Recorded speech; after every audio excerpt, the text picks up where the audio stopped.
Hello students, இன்னைக்கு 10th Maths Chapter 2ல example 2.30 பார்க்கலாம்.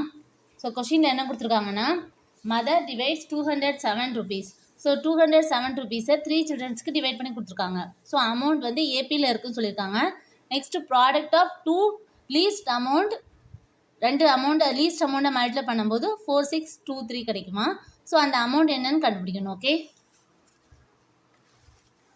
let the AP be A minus D A plus D ன்னு எடுத்துக்கலாமா. So ஏபியில் உள்ள sequence எப்படி இருக்கும்? A minus D A plus D.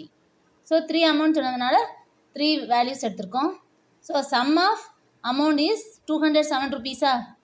So value ஃபுல்லாக add பண்ணி A minus D plus A plus D equal to 207. So minus D plus D cancel ஆயிருமா. So 3 equal to 207. So A equal to 207/3-ஆ. So cancel பண்ணும்போது 1 3 is 3. இதுலேயே 1 3 6 3 sir 18 வருமா, balance 2 வருமா. So 27 3 9 சார் 27-ஆ. ஸோ 69, ஏயோட வேல்யூ 69. ஸோ நெக்ஸ்ட்டு கிவனில் என்ன கொடுத்துருக்காங்க, product of two least amount 4623 கொடுத்துருக்காங்களா. ஸோ அதை எழுதணும். given that product of two least amount is rupees 4623.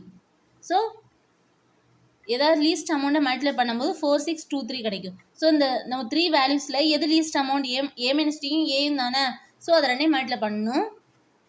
A minus D into A equal to 4623. So இதை மல்டிப்ளை பண்ணும்போது A square sorry value apply பண்ணிக்கலாம். Next ஸ்டெப்பில் வேல்யூ அப்ளை பண்ணிக்கலாம்.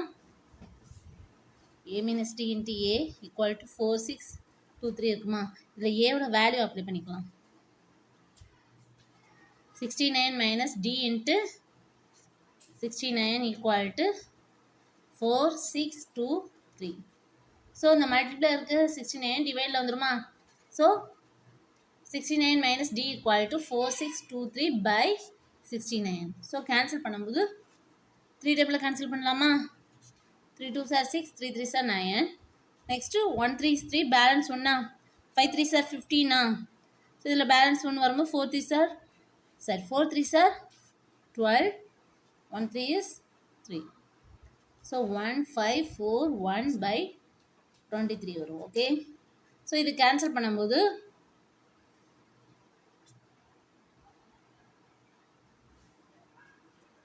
So இது 23 டேபிளில் கேன்சல் பண்ணும்போது 123 is 23. ஸோ இதில் 623 சார் 138 வரும். ஓகே, ஸோ பேலன்ஸ் என்ன இருக்குன்னா 16 இருக்கும். 154-ல் 138 போனால் 16 இருக்கும். ஸோ 161-ஆ. ஸோ 23-ஐ 7-ஆல் மல்டிப்ளை பண்ணும்போது 161 கிடைக்கும். So 67. 69 minus D equal to 67-ஆ. So minus D equal to 67 minus 69 வருமா. ஸோ கேன்சல் பண்ணும்போது சப்ராக்ட் பண்ணும்போது -2 வருமா. ஸோ minus D கேன்சல் மைனஸ் கேன்சல் ஆயிருமா. So D equal to 2. So D equal to 2. ஏயோட வேல்யூ என்ன கண்டுபிடிச்சோம், 69-ஆ. A equal to 69. So therefore amount received by 3 children. So என்ன வேல்யூ அப்ளை பண்ணோம், A minus D A plus D-ஆ. So இந்த சீக்வன்ஸில் இதை போடும்போது 69 minus 2 69 plus 2. ஸோ சப்ராக்ட் பண்ணும்போது 67 கிடைக்குமா. 67 69 71. therefore ஸோ இதை ருபீஸில் எழுதிக்கலாம். Okay, 67 69 rupees 71 rupees. ஓகே.